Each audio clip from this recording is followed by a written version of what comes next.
Hi guys, it's Nick from Embrosa, and today I want to show you how to use a dynamic field, an image or a video. If I go to the dynamic fields here on the left, we have already created these dynamic fields. You can find another video about that, how to create them. In this video, we're gonna see how to use them.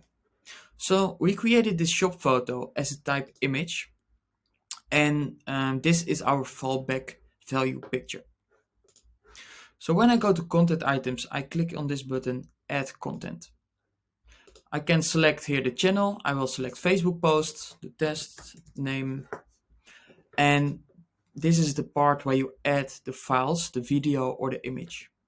So when I click here, I have now selected dynamic files in the file library, or you can see the uploaded files are the regular files. So the dynamic files here is the shop photo. Is a dynamic field we have created. So I will select this one. And right here is the shop photo. If the participants or resellers upload their own picture of the shop in this case, it will be visible on their at their Facebook post.